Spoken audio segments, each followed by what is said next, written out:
पर मंगल में परात्पर अखिलेश्वर अकारुण करुणा वरुणालय भक्त वांछा कल्पतरु तड़द्वित विनिंदित पीतांबरधारी श्री बालकृष्ण महाप्रभु की श्री बांगमयी प्रतिमूर्ति श्रीमद् भागवत महापुराण भक्ति सत्संग का आज द्वितीय दिवस शुभारंभ हो रहा है। भाई बहन, कल सायंकालीन वेला में आप चर्चा श्रवण कर रहे थे। भक्ति महारानी तरुणी हो गई, ज्ञान वैराग्य युवा हो गए और सनत कुमार जी महाराज से पूछा कि आप ये बताएं स्वामी जी कि भागवत की कथा कैसे पापियों को पवित्र करती है। और सनत कुमार जी महाराज ने कहा, ये मानवः पापकृतस्तु सर्वदा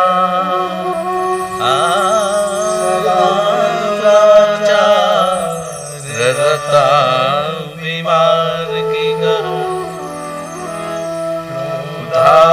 क्रोधाग्निदग्धा कुटिलाश्च कामिनः सप्ताहयज्ञे न कलौ पुनन्ति ते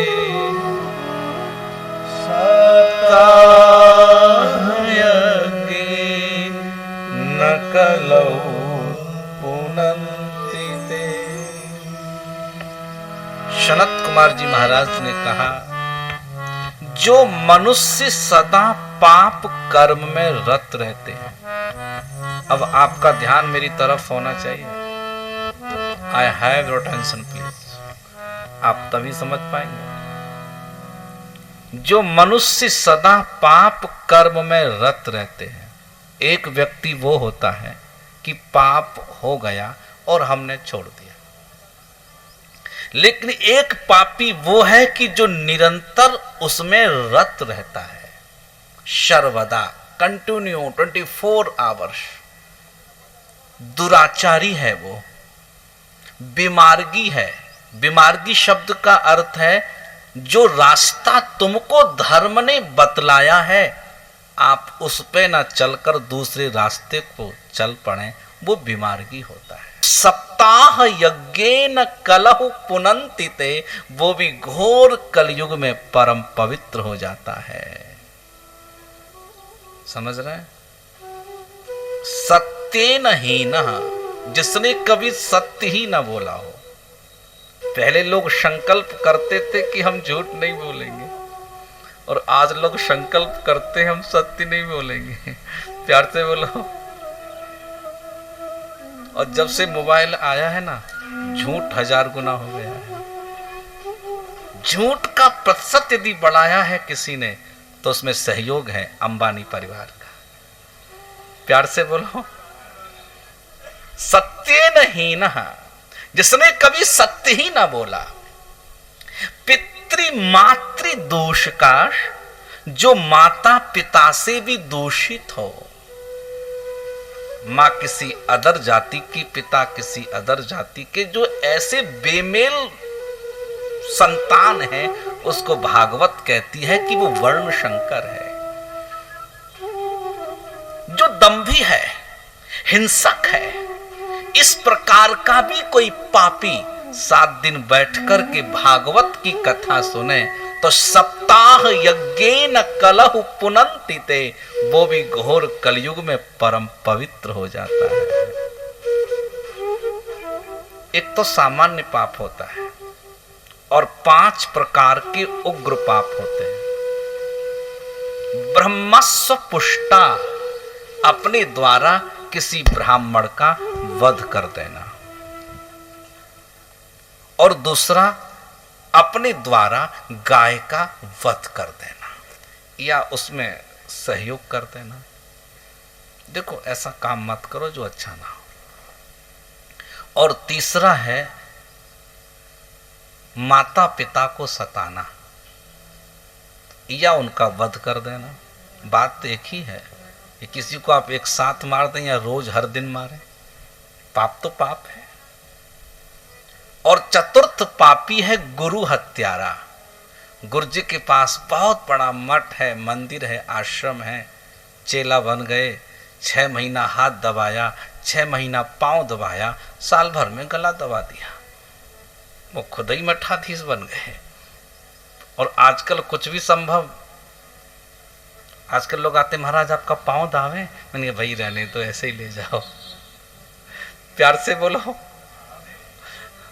महाराज पांव में डालना। खासकर महाराज लोग पांव दबाते हैं, मैं नहीं दबाता कि मुझे डर है ना इसका। प्यार से बोलो। तो इस प्रकार का भी कोई पापी। Next please. मद्यपाहा, जिसने मदिरा का पान किया हो वो भी उग्र पापी की श्रेणी में आता है। और इस प्रकार का भी कोई पापी 7 दिन बैठकर के भागवत की कथा सुने, वो भी घोर कलयुग में परम पवित्र हो जाता है। इतना ही नहीं साहब, ये पापी मरने के बाद प्रेत भी बन जाए तो परिवार के सदस्य भागवत सुना दें तो उसको भी प्रेत योनि से मोक्ष मिल जाता है। सनत कुमार जी से कहा, महाराज ऐसा कोई पापी हुआ, पाप किया हो, प्रेत बना हो और भागवत की कथा का श्रवण कराया गया हो और उसका मोक्ष हो गया हो? तब सनत कुमार जी ने कहा, एक ऐसा है, मैं आपको सुनाना चाहता हूं। आत्मदेवः पुरे तस्मिन् सर्वे विशारदः श्रोतशमारतेषु निष्णातो द्वितीय इव भास्करः स्मारते सुनिष्णातो द्वितीय।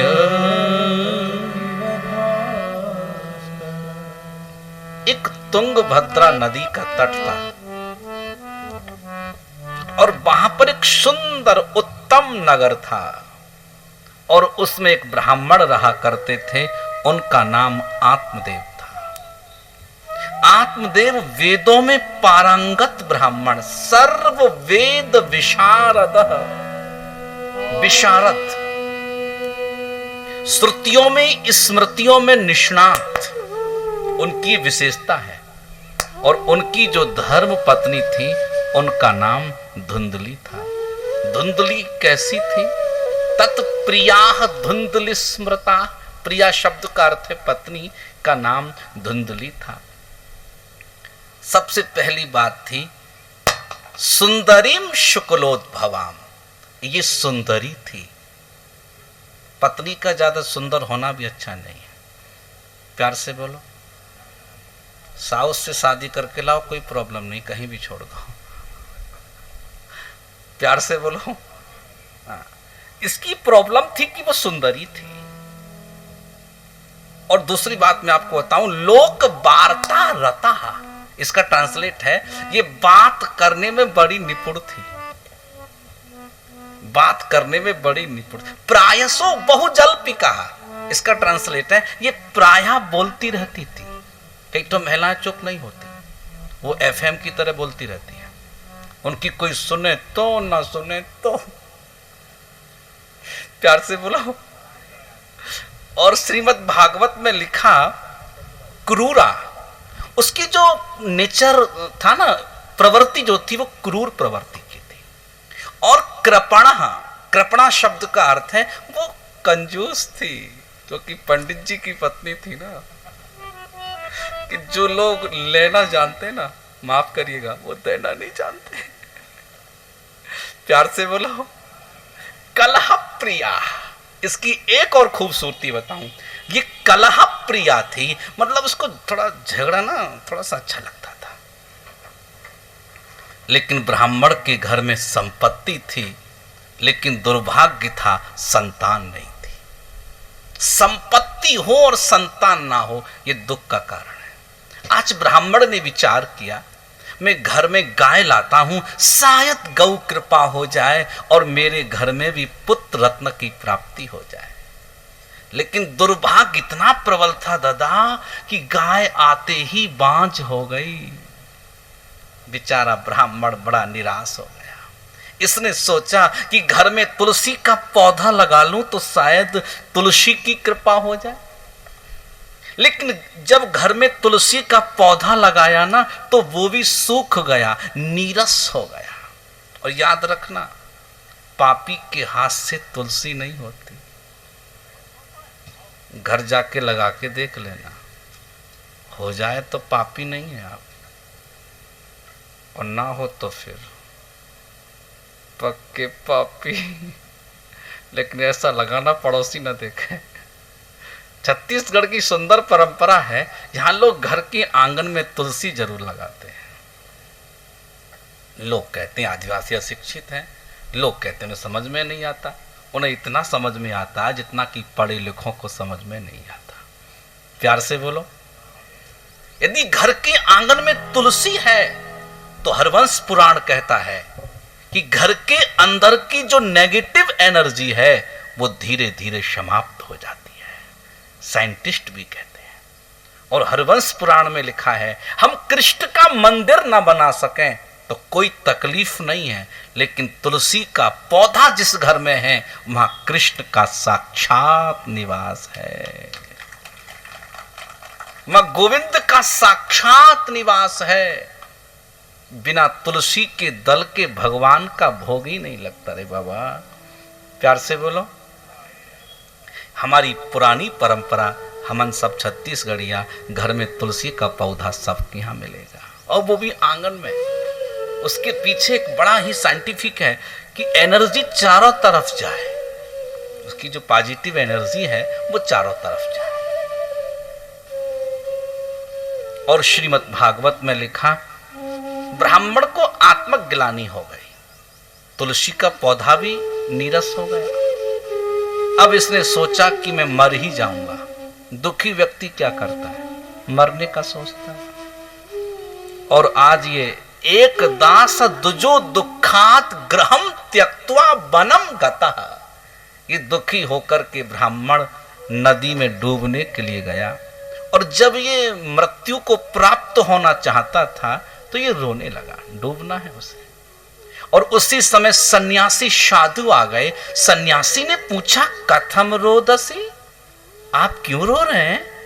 काते चिंता बलियसी, अरे ब्राह्मण तुम्हें कौन सी चिंता है? वदत्वम, वद माने बोलो, सत्वरम सच सच बोलो, स्वस्य दुखस्य कारणम, अपनी दुख का कारण बताइए। ब्राह्मण आप दुखी क्यों हो? आप क्यों रो रहे हैं? बताओ ना। इस ब्राह्मण ने कहा, किम ब्रवीमि, किम ब्रवीमि, मतलब मैं क्या बताऊं? पूर्व पापे न संचितम, पूर्व जन्म में मैंने ऐसा कोई पाप किया है भगवान कि मेरे घर में कोई संतान नहीं है। इस जन्म का तो मुझे पता है महाराज, मैंने पाप नहीं किया, लेकिन कई बार पिछले जन्म का भी पाप साथ नहीं छोड़ता तुम्हारा। कर्म का भोग बड़ा विचित्र है। कर्म का परिणाम तुम्हें खोज के निकाल लेगा। हजारों गायों में से जैसे बछड़ा अपनी मां को खोज लेता है, ऐसी तुम्हें तुम्हारे कर्म तुम्हें खोज कर दुख देने के लिए आ जाएंगे। मैं बहुत दुखी ब्राह्मण हूं महाराज। गाय लाया था, बांझ हो गई। तुलसी का पौधा लगाया था, मर गया महाराज। बहुत दुखी ब्राह्मण हूं और नदी में डूबने के लिए आया हूं। आज सन्यासी ने ब्राह्मण के मस्तिष्क पर कुछ रेखाओं को पढ़ा, और ये सन्यासी पढ़ने के बाद मौन हो गए। ब्राह्मण ने पूछा, आप कुछ मेरे मस्तिष्क में देख रहे थे ना? हाँ, क्या देखा आपने? बोले सप्त जन्मा बधि तव पुत्रो नई बच। अरे ब्राह्मण, 7 जन्मों तक तुम्हारे घर में कोई संतान नहीं होगी। अब तो ब्राह्मण ने कहा कि भगवान, मैं नदी में डूबकर ही मर जाऊंगा। सन्यासी ने कहा, मृत्यु से क्या प्राप्त होगा आपको? मरने से क्या होगा? मैं आप सबसे निवेदन कर दूं, जीवन में कभी भी आत्महत्या नहीं करनी चाहिए। जब तक समस्या जीवन में नहीं आएंगी तब तक आपके रास्ते नहीं खुलेंगे। तकलीफ तो जीवन में होनी चाहिए, तभी तो रास्ता खुलेगा। तब तो आप विचलित होकर रास्ता को खोजने का प्रयास करेंगे। जीवन में आत्महत्या कभी नहीं करना चाहिए और आत्महत्या की बात भी नहीं करनी चाहिए। कई लोग बात बात पर कहते हैं हम मर जाएंगे, खासकर महिलाएं। पति भी डर जाता है कि 302 लग जाएगा। प्यार से बोलो, नहीं, ये बात अच्छी नहीं है। आप अपनी बात रखिए, उसका निराकरण जो होगा वो निकालो, लेकिन मृत्यु वाली बात नहीं। क्यों?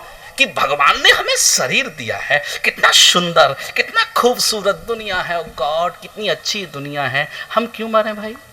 मरे हमारा दुश्मन, हम क्यों मरे? श्रीमद् भागवत में लिखा कि आज जो सन्यासी था कि तुम मरने से अच्छा है ब्राह्मण, तुम साधु हो जाओ। भाई मरना ही है तो साधु हो जाओ। इस ब्राह्मण ने कहा, मैं साधु नहीं बन सकता। काबर? कि साधु इसलिए नहीं बन सकता कि पुत्रादि सुख हीनोयम संन्यासः शुष्क एव ही। सन्यासियों का जीवन जो होता है वो नीरस होता है, और गृहस्थियों का जो जीवन होता है वो सरस होता है। गृहस्थ आश्रम में पत्नी है, पुत्र है, पुत्री है, मित्र है। सन्यासियों का जीवन नीरस होता है। सर में दर्द होया तो बाम लगाने वाला पैदा नहीं होता, और भीड़ भरा मेला कहता है कि हम तुम्हारे हैं। भीड़ भरा मेला ये कहता है कि हम तुम्हारे हैं। ठीक बात है। आप मंडप में जगह घेरो उतना ही अच्छा है। प्यार से बोलो, सीरियसली लाइफ कुछ अलग है। और श्रीमद् भागवत में लिखा, आज सन्यासी ने कहा कि मृत्यु से कोई फायदा नहीं, तो क्या करें? बार बार ब्राह्मण प्रणाम करने लगा। साधु को दया आ गई और साधु ने झोली से फल निकाला और ब्राह्मण के हाथ में रखकर कहा, मैं आशीर्वाद देता हूं, अपनी पत्नी को खिला देना, बहुत सुंदर पुत्र होगा। लेकिन तुम्हारी पत्नी को कुछ नियम का पालन करना होगा। क्या करना होगा? सत्यम शौचम दयादानम एकवक्तम तु भोजनम वर्षावदेश्या कार्या तेन पुत्रो निर्मल। अरे ब्राह्मण, तुम्हारी पत्नी को 1 वर्ष तक सत्य बोलना होगा।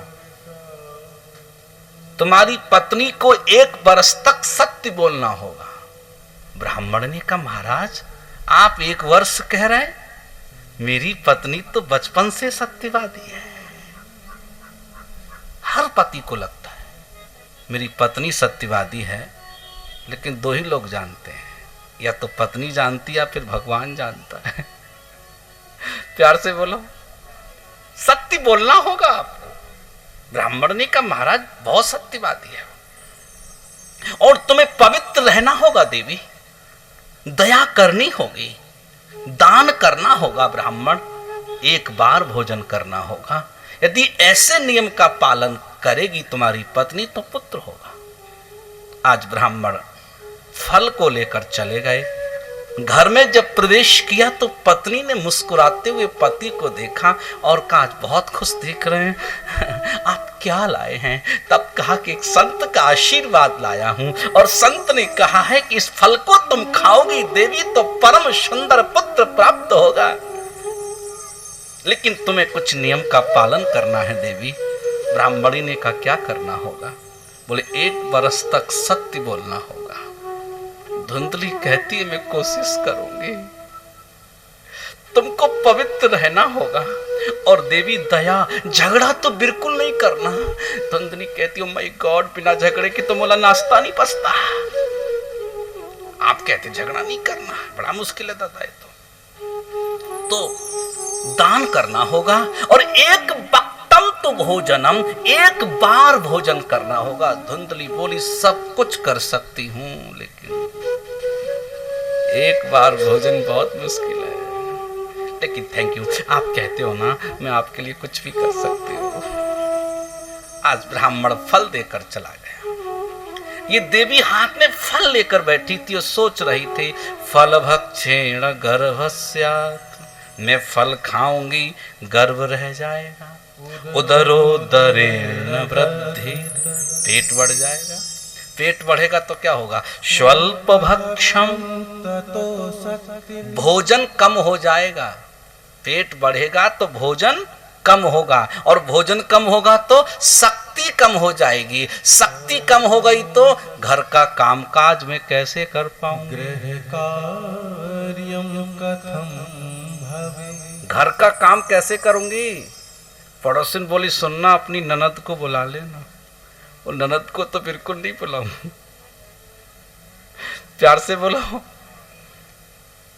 तब कहा, ये चर्चा जब उसके मन में चल रही थी ना, उसकी छोटी बहन आ गई। एकदा भगनीम तस्यास तद ग्रहम स्वेच्छया गतः, ये बहन को बुलाया नहीं था, स्वेच्छया अपनी इच्छा से मिलने आ गई। मैं दीदी से मिल के आऊं, क्या हाल है दीदी का। और जब घर में आई तो बहन के हाथ में फल देखा। बहन मुस्कुरा के बोली आपके हाथ में क्या है?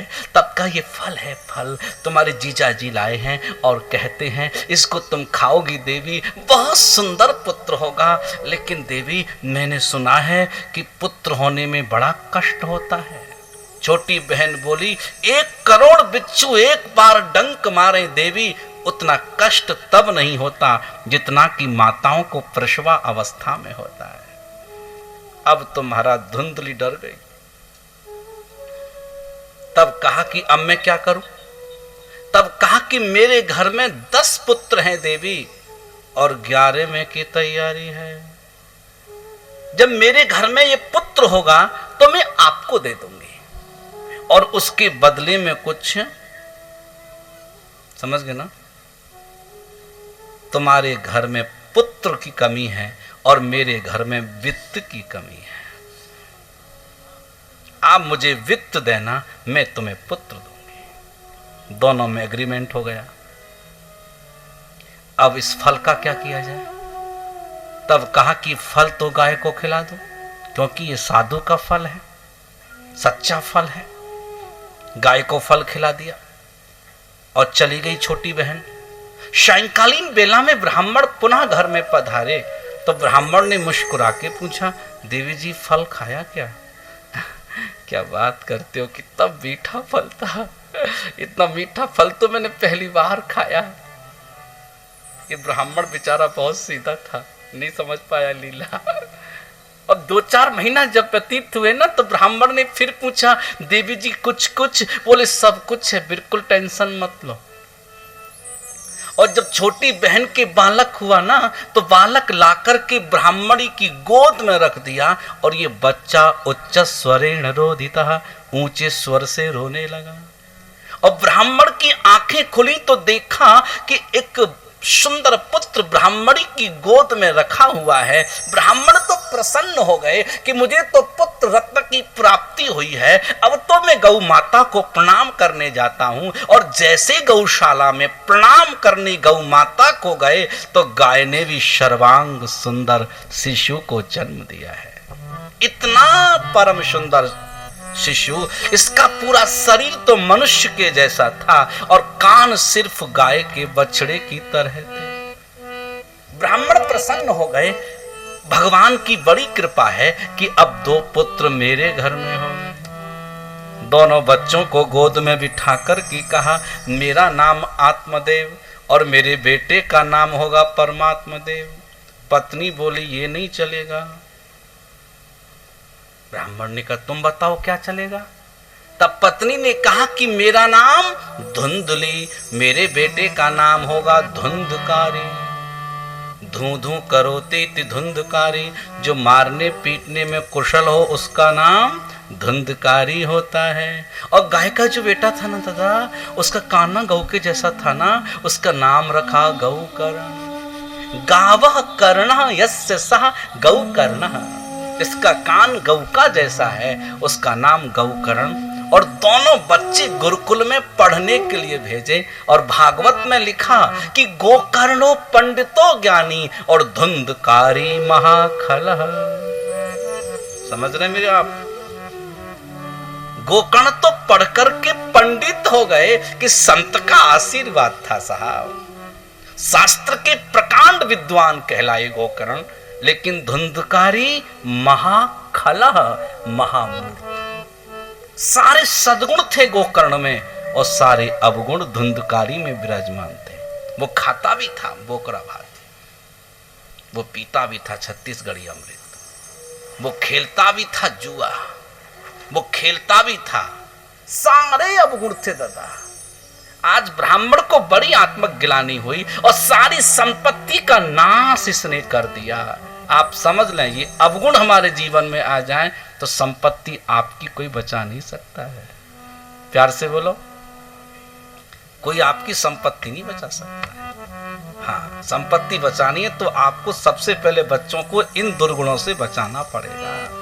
आज पढ़ाई भले ही कम हो जाए चलेगा, लेकिन ये बुराई हमारे बच्चों में नहीं आना चाहिए। और छत्तीसगढ़ में जहां बच्चा 15 साल का हुआ, वो चौक चौराहे पे शुरू हो जाता है। प्यार से बोलो, इतनी बैठेगा उतनी बैठेगा, 4 दिन तो अच्छा लगता है, 5वें दिन शुरू हो जाता है। रायपुर में देखो हर चौराहे में आपको 100-200 बच्चे खड़े मिल जाएंगे। क्या जीवन है हमारा, हमारा क्या भविष्य है, हम ये नहीं समझ पा रहे। और श्रीमद् भागवत में लिखा कि आज आत्मदेव ने निर्णय कर लिया कि अब मैं इस परिवार में नहीं रहूंगा। जब मन के अनुकूल घर में नहीं होते तो बुजुर्ग लोग परेशान हो जाते हैं, बुजुर्ग परेशान हो जाते हैं। और आत्मदेव निर्णय कर लिए कि अब मैं घर में ही नहीं रहूंगा। और ये परिवार को छोड़कर के चले गए, जंगल में जाकर भगवान का भजन करने लगे। और घर में सिर्फ धुंधली रह गई। और धुंधकारी ने आकर के धन की इच्छा प्रकट की तो धुंधकारी ने कहा पैसा दो माँ। तो माँ ने कहा बेटा पैसा कहाँ, सब तो नष्ट हो गया। तब कहा कि पैसा नहीं है घर में, तो फिर माँ का क्या होगा। और माँ को उठाकर के कुआं में ही पटक दिया। माँ की मृत्यु हो गई तड़फ तड़फ करके। ये धुंधकारी 5 महिलाओं को लेकर घर में ही रहने लगा। और इन महिलाओं ने धन के लालच में इस धुंधकारी का ही वध कर दिया। तप्तांगार समूहाश्च तन्मुखे ही विचक्षपु अग्निज्वालाति दुखे न व्याकुलो निधनम गतः। ब्राह्मण के जले जाने पर धुंधकारी को कैसे मारा? अग्नि ज्वालाति दुखे न, गरम गरम आग से जला करके मारा। और ये मरने के बाद प्रेत हो गया।